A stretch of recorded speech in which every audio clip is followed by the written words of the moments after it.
자, 여러분 안녕하세요. 자, 오늘은 여러분들 이제 드디어 마지막 시간입니다. 반드시 여러분들 이제 유문치학까지 수업을 듣고서 이제 열심히 역사 공부를 해가지고서 좋은 결과를 얻을 수 있도록 하길 바라겠습니다. 자, 교과서는 30페이지, 그 다음에 페이지는 14페이지에 해당됩니다. 바로 항일 의병전쟁과 관련해가지고서 이야기를 할게요. 이전에 선생님이 한번 얘기한 적이 있었죠. 이른바 그 위정척사운동이라고 하는 운동이 벌어졌다고요. 자, 그리고 그 이후에는 여러분들 알고 있는 동학국민운동이 일어났었죠. 바로 이 항일의병은 이 위정척사운동과 그 다음에 동학국민운동의 후속으로서 이제 등장했던 사건들이 여기에 포함된다고 볼 수 있겠습니다. 바로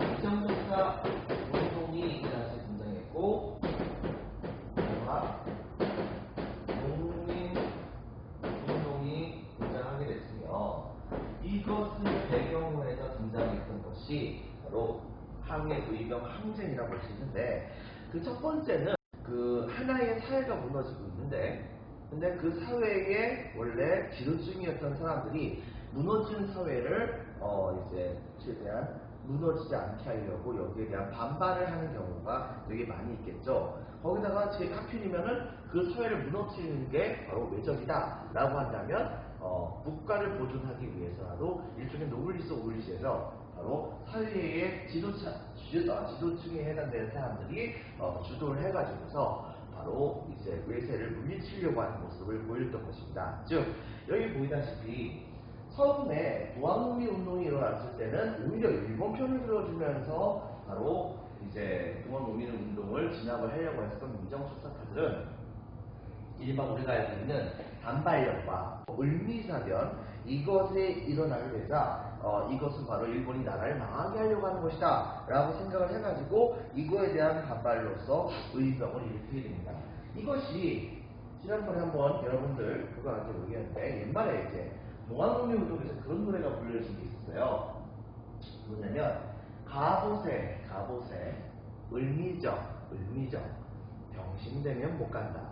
무슨 말이냐? 가보세, 즉 가보, 즉 동학농민운동이 일어났던 해가 가보년이거든요. 그래서 가보세, 네, 을미적, 그 다음 해가 바로 을미년이에요. 그리고 또 하나 을미년 다음에는 바로 병신해입니다. 때문에 이런 식의 노래를 불렀던 겁니다. 바로 그 세 개의 해에 가장 조선에서 중요한 일이 일어나게 됐던 것이죠. 그 과정 중에서 이른바 을미의병이 중간에서 등장하게 되었다는 것을 우리가 알 수가 있겠습니다. 자, 이 을미의병은, 자, 별표 하나 쳐주세요. 을미의병. 위정척사파 유생층들이 바로 동감 1번 을미사변에 대해서 반발해서, 또 하나 동감 2번 머리카락을 자르는 바로 단발령에 반발해서 주도를 했었습니다. 여기 대표적인 분 중에 한 분이 바로 유인석입니다. 자, 그 다음에 이송과 같은 분들이 여기에 포함이 됐었어요. 단발령과 그 다음에 의병에 대해 을미사변에 대한 반발로서 지고 일어났다 볼 수 있겠죠. 하지만 여러분도 알다시피 을미개혁까지 주도를 하면서 적극적으로 조선을 이제 개항시킨다는 명목하에 활동하고 있었던 이 당시에 일본. 하지만 여러분도 알다시피 아관파천으로 일본 정권이 이제 무너지게 되지 않습니까? 친일 정권이 무너지게 되잖아요.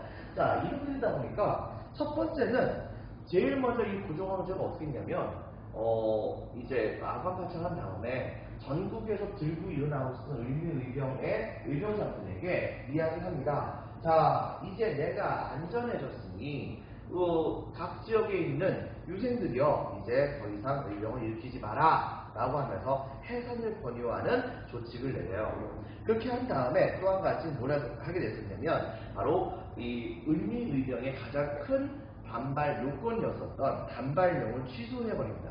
자, 이렇게 되니까 이때 당시에 을미의병을 일으킬 명분이 사라지게 된 거죠. 그래가지고서 이때 당시에 을미의병은 일단은 사라지게 됐습니다.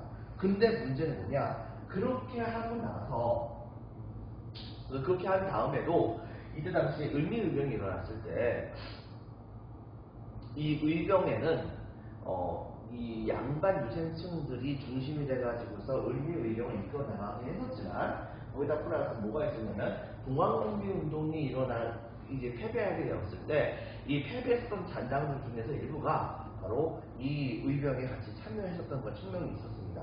그렇게 하다가 나머지 앞으로 향후에 10년의 기간 동안에 바로 이 이제 동학농민운동에 후신에 해당되는 사람들은 여러 가지 활동을 많이 해요. 활빈당이라든가 그런 것을 조직을 해가지고서 부자인 사람이나 아니면 일본 사람이라든가 이런 사람들에게 돈 같은 걸 뺏은 다음에 가난한 사람에게 나눠준다든가와 같은 활동을 되게 많이 하게 되는데 을사년이 오게 됩니다. 바로 여러분이 알고 있는 유명한 을사년이죠.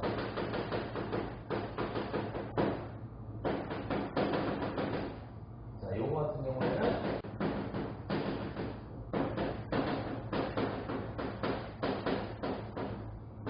자, 을사 조약 때문에 우리나라가 이제 본격적으로 무너지게 될 것 같다는 걸 생각을 하게 되자 그러자 다시 한번 의병들은 일어나게 됩니다.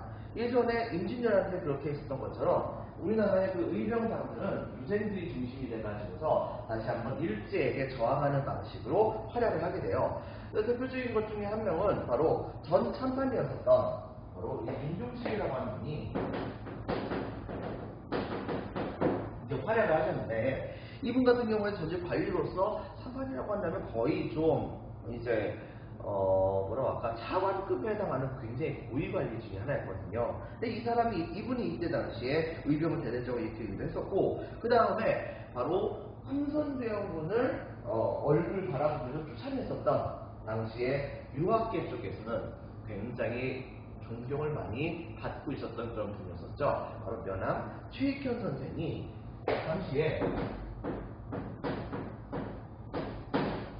자신의 재산과 그 다음에 자신의 제자들과 그리고 자기 집에서 소작을 부쳐먹고 살고 있는 농민들과 같이 연합을 해가지고서 대대적인 반란을 일으키게 됩니다. 반란이라기보다는 의병을 일으키게 됩니다.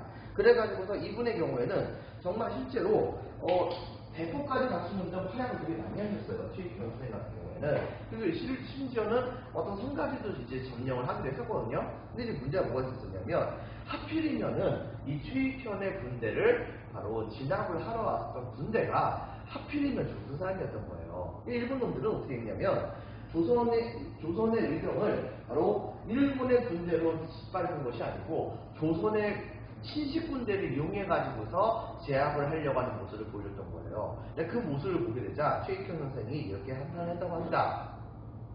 만약에 저들이 일본인이라고 한다고 한다면 어떻게든 간에 한번 싸워가지고서 결판을 볼 텐데 하필이면 동족이라는 것이 말이 되겠는가. 내가 차마 일본 놈들이 한번 싸우겠지만 동족 앞에서 총칼을 지닐 수는 없다라고 하면서 그때 당시에 이 의병을 해산하고 스스로 잡히십니다. 그래가지고서 이 최익현 선생 같은 경우에는 당시에 우리나라 군인들에게 잡혀가지고서 일제에게 넘겨져요. 근데 이제 문제는 뭐냐? 이 최익현 선생이 조선의 지배계층을 볼 수 있었던 양반촌 전체에게 바로 굉장히 커다란 존경을 받고 있던 사람이었거든요. 그러다 보니까 1인들은 당시에 이 최익현 선생을 한번 대할 수가 없었던 겁니다. 그래가지고서 가진 말과 달콤한 이야기로서 최익현 선생을 꼬드기려고 했었죠. 하지만은 최익현 선생은 이때 당시에 여기에 구하지 않았어요. 그러자 이때 당시에 이 일본인들은 바로 이 최익현 선생을 겁을 주기 위해서 이분을 우리나라에서 떠나게 해가지고 대마도로 모셔갑니다. 대마도의 감옥에서 갇히게 해가지고서 거기에서 이제 가정 부문부 이런 걸 하려고 했는데 문제는 뭐냐? 최익현 선생이 거기 딱 도착을 하시자마자 뭘 하셨냐면 내 차라리 여기서 굶어 죽을지언정 니네들이 주는 밥은 내가 절대 먹지 않겠다 하면서 이때 당시에 굶으셨어요. 근데 그때 당시 연세가 거의 70대이셨나? 약간 이랬던 걸로 알고 있는데 이렇게 되다 보니까 일본 사람들은 굉장히 당황을 한 거예요. 그래가지고 최익현 선생한테 가진 수단과 방법을 가리지 않고서 밥을 먹이려고 했음에도 불구하고 최익현 선생이 끝끝내 식사를 드시지 않으셨어요. 있었습니다.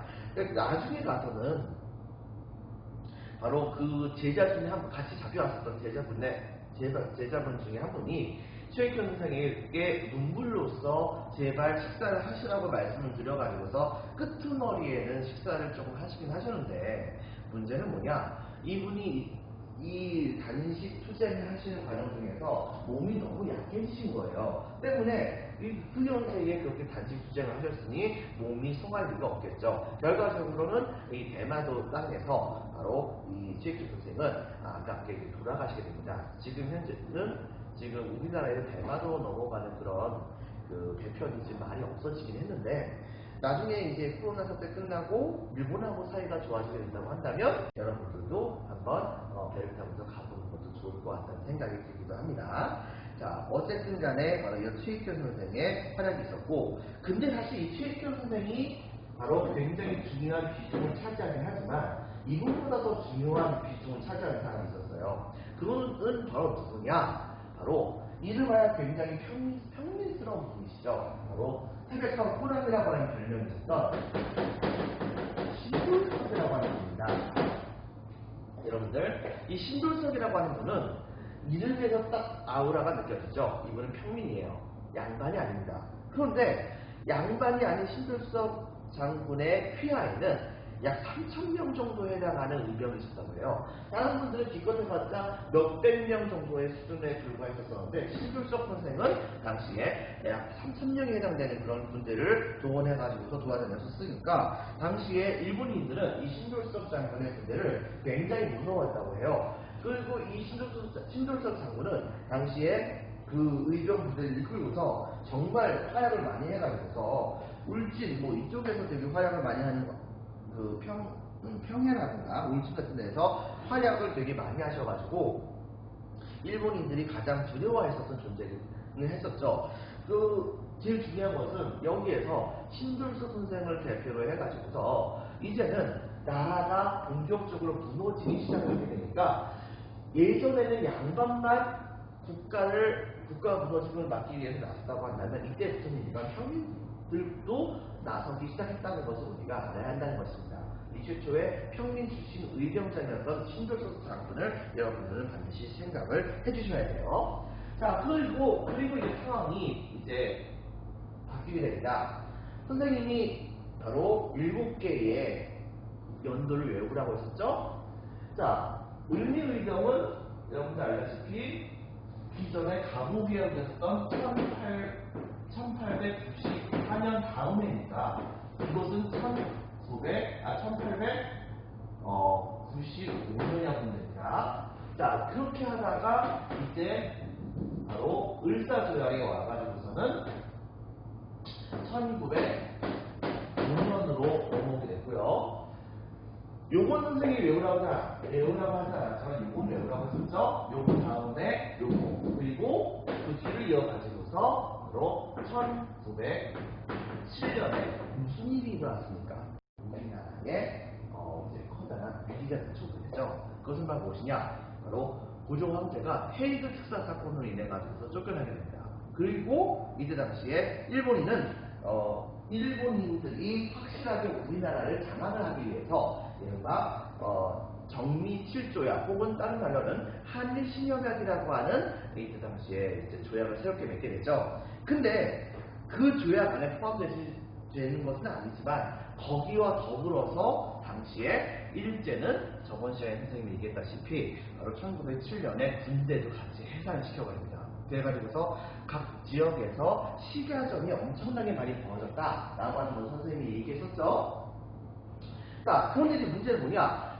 시가전이 벌어지긴 했었지만은 당시에 조선의 군대는 일본의 군대에게 장비, 군사적 경험이라든가 이런 부분에서 굉장히 허약했었습니다. 때문에 이분들은 결과적으로 패배하셔가지고서 해산당하긴 하셨지만, 그럼에도 불구하고 그분들은 자신들의 분을 이제 잊을 수가 없었던 거예요. 그래가지고서 이분들은 당시에 이 조선의 그 대한제국의 군인들은 당시에 자신들의 그 입장을 되게 분하게 여겨가지고 어저께까지 싸웠었던 의병의 부대에게 자신들이 직접 여기에 가담하게 됩니다.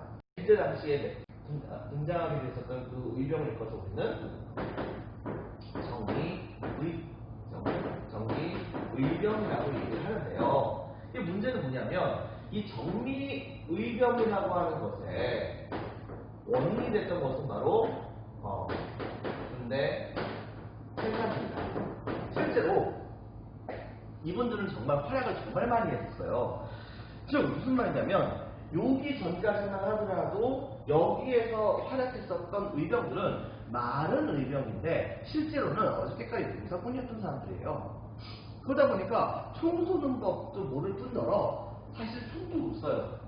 몇몇 소수들만 좀 있을까? 그리고 또 한 가지 이분들의 경우에는 기껏 해봤자 활 아니면 죽창 뭐 이런 거 갖고 다니신 거예요. 여러분들. 자, 이러셨던 분들인데 갑자기 군대가 해산됐어요. 자, 군대가 해산되니까 이 군인들은 바로 의병에 가담하게 되면서 자신들이 들고서 일본군과 싸웠을 때 사용했던 그 총들을 대거 의병으로 들어가면서 이제 전력을 보강을 굉장히 많이 하게 됩니다. 신신무기들이 의병에 흘러 들어가게 된 거예요. 자, 거기에다가 이분들은 군인이잖아요.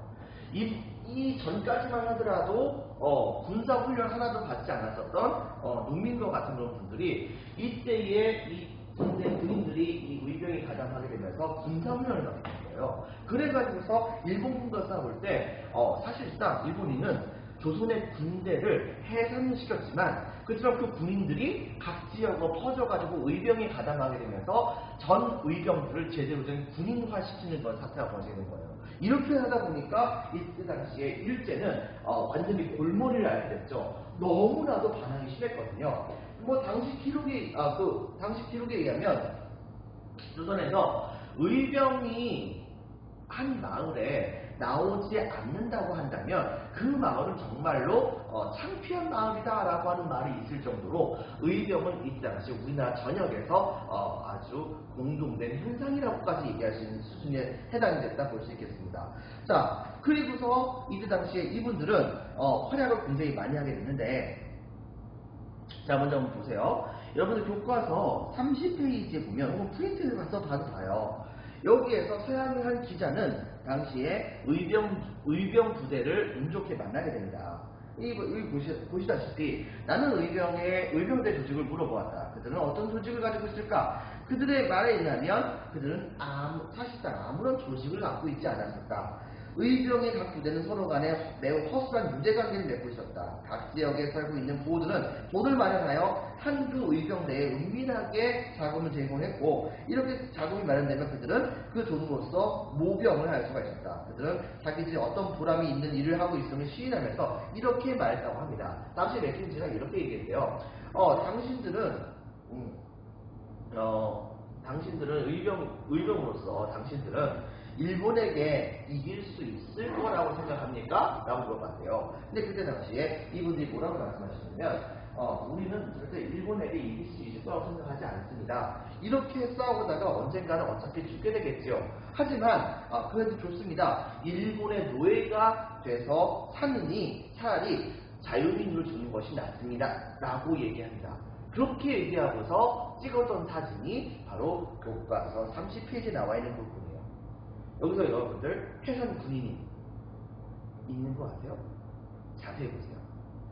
자, 보면은 오른쪽에서 두 번째 계신 그분 딱 봤을 때 제복을 입고 있지 않습니까? 바로 해산 군인 출신이었던 겁니다. 이분. 여러분들 이걸 통해서 우리는 바로 해산 군인이 이제 군대에 의병에 참여하게 됐다는 것을 우리가 알 수가 있겠습니다. 자, 그래서 군대에 활동해 가면서 의병이 엄청나게 형성이 많이 되게 됐고, 그 결과 어떤 게 벌어졌느냐? 의병은 점차 규모를 확대가 되게 됩니다. 자, 동그라미 3번 별표 쪽에 쳐주세요. 정미의병, 동그라미 1번, 군대 해산, 동그라미 2번, 고종의 강제 퇴위를 계기로 전국으로 확대. 그래서 이것은 그냥 이제 해산이 아니고 사실상 의병 전쟁력까지 얘기하게 됐어요. 자, 그래서 동그라미 3번 해산군대. 자, 군대 해산했을 때 그 해산했던 군대들이 바로 이제 의병에 가담해서 전투를 강화하게 됩니다. 그러면서 이제는 남녀노소, 그다음에 신분 이런 거 다 따지지 않고 모든 그런 국민들이 의병에 참여하게 되는데요. 나중에는 그 의병이 굉장히 활성화가 되게 되자 그러다 드디어 의병들은 각 지역의 의병장들끼리 서로 대표가 됐던 그 의병장들이 중심이 돼가지고서 서로 이제 막 연락을 하기 시작을 합니다. 연락을 하다가 나중에는 그들이 하나로 뭉치게 돼요. 하나로 뭉친 다음에 그들은 우리 힘으로 바로 일본 놈들을 내쫓고서 서울을 다시 탈환하자라고 하는 이른바 서울 진공작전이라고 하는 작전을 펼치게 됩니다. 서울 진공작전 별표 하나. 자, 정리의병이 포함되긴 하는데 그 이후에 서울 진공작전을 펼치게 되었다라고 하는 것을 여러분 기억을 해주시기 바라고요. 자, 이 서울 진공작전을 펼치게 되면서 당시에 조선에는 13개의 조가 있었어요. 때문에 이때 당시 여기 모였던 그런 의병장들은 대부분 다가 거의 다가 바로 양반 출신에 해당하는 의병장들이었는데요. 바로 이분들은 빈칸에 적혔습니다. 13도 창의군. 자, 13도 창의군이라고 하는 군대를 조직합니다. 그리고 이걸 결성해가지고서 당시에 가장 명망이 있었다 생각했었던 바로 총대장은 이인영, 그 다음에 군사장, 부대장으로서 돌격장이라고 해당되는 그 사람의 경우에는 허위라고 하는 분을 이 당시에 각각의 총대장과 그 다음에 돌격대장으로 삼아가지고서 이렇게 군대를 조직을 하게 됩니다. 그리고 실제로 이 군대는 동대문방 30리까지 실제로 서울로 서들어갔어요. 서들어가면서 그들은 어떻게 되냐면 각국의 공사관들에게 우리들은 국제법상으로 일본 놈들과 지금 현재 교전을 하고 있는 교전단체니까 각국에 있는 공사관들이요 우리를 조선의 그 대한제국의 군대로 인정해달라라고 하는 이 당시에 공문까지 보낼 정도로 그 세력이 굉장히 컸다고 볼 수 있겠죠. 근데 문제가 생깁니다. 아무리 돈을 많이 모으고 그 다음에 아무리 최신식 무기를 갖고 있는 군인들이 정리의병에 참여했다고 하더라도 이들이 이때 당시에 시점도 창의군에 참여를 했다고 하더라도 이때 당시에 일본이 갖고 있는 무기에 조선이 갖고 있는 무기가 비교가 안 되는 것이죠. 여러분들. 자, 거기다가 또 한 가지 뭐가 있었냐? 이분들은 전투 경험도 없어요. 대규모로 전투 경험이 있는 상황이 아니었던 겁니다. 당시 일본군들은 13도 창의군이 서울로 올라온다는 소식을 듣게 되자 서울 지역에서 이들의 공격이 대비하면서 나름대로 진지를 제대로 구축을 해놓고 있던 상황이었었죠. 결과적으로 양측에서 전투가 벌어졌는데 허위를 중심으로 했던 300명의 군대가 이때 당시에 동대문방 30리 앞까지 쳐들어가가지고서 일본군과 되게 치열하게 바로 전투를 벌입니다. 근데 문제는 뭐냐? 아무리 약 1만 명 정도에 해당하는 그런 의병이 모여가지고서 일본군과 교전을 벌이긴 했는데 아무리 해도 일본군의 조선의 군대가 공격을 해가지고서 승리할 수 있는 상황이 안 됐던 거예요. 그래가지고서 상황이 좀 되게 절망적인 상황이었는데 더 절망적인 상황이 퍼집니다. 갑작스럽게 바로 13도 창의군의 총대장으로 인정됐었던 이 이인영이라고 하는 분이 하루아침에 바로 갑자기 집에 계시는 아버님께서 돌아가셨어. 근데 옛말에 이르기를 불효는 곧 불순이라 아버지의 죽음을 제대로 모시지 못한다고 한다면 국가에 충성을 하지 못하는 것이다 라고 하면서 주변에 있는 사람들이 전부 다 뜯어 말렸음에도 불구하고 이인영 선생은 그냥 고향으로 내려가십니다. 그래서 아버님의 삼진상을 치르려고 하다가 실제로 그렇게 하지도 않으셨는데 바로 이렇게 부잣집에 가시니까 13도 창의군을 이끌 수 있는 사람이 누가 있겠어요. 임시적으로 허위가 대신 총대장이 됐었지만은 이들을 이끌 수 있는 상황이 못 되게 되면서 자연스럽게 13도 창의군은 이제 공중분해가 되게 됩니다. 하지만 그래서 먼저 적겠습니다. 동감 1번 무기 및 전투 경험의 열쇠. 동감 1번. 동감 2번 총대장 이인영의 낙향 등의 문제로 인해서 분열되어서 실패하게 됩니다. 자, 하지만 문제는 이것이 끝이 아니었어요. 의병이 비록 지방으로 내려가긴 했었지만 바로 이때 당시에 굉장히 많은 의병들은 일본군에게 대항하기 위해서 부대의 규모가 굉장히 좀 소규모로 줄어들게 됩니다. 그 10명, 15명, 20명 이 정도밖에 안 됐어요. 하지만은 그 의병들 숫자만 다 따져본다고 한다면 그 규모가 꽤 됐다 볼 수 있는 수준이 되게 됐던 것이죠. 전국에서 의병이 일어나지 않은 곳이 없다고 볼 수가 있기 때문에 일본은 당시에 우리나라의 자원 같은 것을 수탈하기 위해서 여러 차례에 걸쳐가지고서 철도라든가 전진선이라든가 이런 걸 갖다 깔아놓고 이걸 지키기 위한 의병분대라든가 헌병부대 뭐 이런 것을 전부 다 설치해놨다고 하더라도 그들에 대한 공격과 그 다음에 근대시설을 공격하고 일본인을 공격하는 의병들을 때문에 정말 골치가 아팠었던 그런 상황이었던 겁니다. 나중에 가면 결과가 어떻게 벌어졌느냐, 바로 일본은 1909년에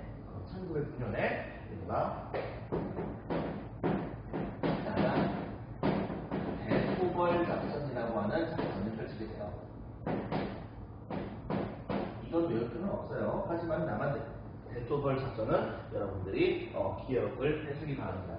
즉 일본 놈들은 이때 당시에 자기네들이 생각을 했을 때 조선에게 일제가 가장 필요로 했던 자원이 뭐겠습니까? 이것은 옛날서부터 이미 일본인들이 조선에게서부터 많이 가져갔던 물건이에요. 그건 바로 쌀입니다. 근데 문제는 조선에서 쌀이 어디서 제일 많이 나오느냐? 바로 우리나라의 대표적인 국창시대라고 볼 수 있었던 전라도 지역이었어요. 그래가지고서 전라도 지역의 의병이 그렇게 많아가지고 일본으로 쌀을 가져가는 것을 그렇게 많이 막다 보니까 일본인들은 그때 당시에 어떻게 했었냐면 바로 딴 데는 몰라도 전라도 지역에 있는 의병들은 확실하게 제압을 해야겠다고 생각하는 거예요. 그래가지고서 일본인의 잔인함이 여기서부터 이제 본격적으로 등장을 시작하게 됩니다. 즉 그들은 마치 여러분 혹시 그거 아는지 모르겠는데 산빗이라고 하는 빗이 있어요. 산빗은 옛날 분들이 쓰시던 빗인데 이것은 빗살이 되게 촘촘해서 머리를 한번 빗으면 머릿속에 있는 이라든가 혹은 이의 알을 석회라고 하거든요. 바로 이런 석회 같은 것을 잘 긁어내요. 그리고 비듬 같은 것도 같이 없애죠. 근데 무슨 말이냐, 당시에 남한의 전라도 지역을 그대로 딱 이제 대상으로 삼고 그 다음에 마치 산빗으로 머리를 쓱쓱 빗듯이 전라도 지역을 육군과 그 다음에 해군을 동원해가지고서 말 그대로 초토화시키면서 의병들을 이제 색출해내기 시작을 하게 됩니다. 그러면서 이분들은 돌아가시면 그러면 의병들을 전부 다 색출을 하다가 거기다가 이제 의병들이 걸리면은 그분들은 잡아가지고서 마을 어귀라든가 이런 데다가 바로 이제 십자가 형태로 이렇게 세운 다음에 그대로 총을 쏴버려요. 그리고서 그 시신이 바로 다 썩어 문드러질 때까지 마을 사람들이 보게 만들죠. 그렇게 하면서 의병에 해당하는 그런 사람들을 하나씩 전부 다 죽이게 됐고, 그 다음에 한참 가다가 좀 젊은 사람이 농사꾼으로 살고 있다고 한다면은 저거 의병이라는 생각을 해가지고 그냥 써서 죽이구나. 그것이 아니라고 한다면 당시에 이들은 어떤 한 마을에서 의병이 나왔다라고 한다면 묻고 따지지도 않고 당시에 성인 남자에 해당하는 사람들과 약간 청소년에 해당되는 남자 아이들 얘네들 전부 다 색출해가지고서 일거에다 죽여버립니다. 그 여성들은 자신들의 자식과 그 다음에 남편과 아버지가 돌아가신 장면들을 천여번 보고 있어야 되는 상황이 벌어지게 됐고, 바로 그 사이로 바로 일본인들은 전부 다 불을 확 싸질러 버려가지고, 그래가지고서 말 그대로 일본인은 당시에 이 작전을 뭐라고 부르냐면 삼광작전이라고 하는데 태우고 죽이고 없애버리는 작전이라고 얘기를 합니다. 바로 이 삼광작전을 통해 가지고서 조선의 그 호남 지역을 완전히 철저하게 갉아버립니다. 문제는 뭐냐? 이것이 너무 심각했기 때문에, 그렇기 때문에 전국에 있는 의병들은 더 이상 활동을 할 수가 없는 거예요. 왜? 자신들이 활동했다가는 자신들의 가족과 친척들과 이웃들이 전부 다가 일제에게 저런 식으로 짓밟힐 것이라는 것을 알게 됐던 것이죠. 그래가지고 드디어 한국 안에서는 일본에게 더 이상 대항할 수 없겠다. 하지만 끝까지 우리들의 정신은 놓치지 않을 것이다 라고 생각했던 의병들의 경우에는 어떻게 했냐면 바로 의병을 조선을 떠나게 됩니다. 조선 땅을 떠나게 되면서 마침 우리나라에 굴지의 부자셨던 분들이 계셨는데 이분들이 중심이 돼가지고서 만주 지역에 바로 의병 출신에 해당되는 분들이 정착할 수 있는 땅을 마련했었어요. 그래가지고서 삼원보 같은 곳으로 옮겨가가지고 거기에서 정착하시면서 그러면서 바로 이른바 독립군을 양성을 하게 되었다 볼 수 있겠죠. 자, 별표 하나 치겠습니다. 바로 남한 대토벌 작전. 동그라미 4번 남한 대토벌 작전. 전라도를 우리는 다른 말로는 호남이라고 얘기하죠. 빈칸을 드렸습니다. 호남을 중심으로 일제가 대대적인 의병 토벌 밑줄. 자, 그렇게 하면서 의병의 근거지 마을이 초토화됐고 이것 때문에 동그라미 1번 이후 의병 활동 위축. 동그라미 2번 북외로 이동하여 빈칸을 드렸습니다. 독립군으로 활동하게 되었다 라고 하는 것을 여러분들이 기억을 해주기 바랍니다. 자, 여기까지로 해가지고서 여러분들 역사 수업 진도가 다 끝났습니다. 기본적으로 시험 문제에서 선생님이 한 가지 힌트를 준다고 한다면 중간중간에 생각보다도 좀 사건들의 그 순서를 묻는 시간의 흐름을 묻는 그런 문제가 좀 많이 나오기도 했습니다. 그러니까 이 점을 여러분들이 명심해가지고서 그리고 각 조약이라든가 그 다음에 각 개혁의 내용 같은 것들 이것이 적어도 어느 시대 때 어떤 개혁에 포함됐다 이런 정도는 여러분들이 알아야지 그래야지 이제 문제를 풀는데 훨씬 더 도움이 되게 될 것입니다. 각 세계사에서는 각 왕들의 업적이라든가 아니면은 각 왕조의 업적 뭐 이런 것들을 좀 알아보는 것이 중요하겠죠. 이런 점을 여러분 기억을 해가지고서 문제를 풀어주기 바랍니다. 여러분들이 시험을 잘 보길 바라겠습니다. 정말 수고하셨습니다. 여기까지 하겠습니다. 감사합니다.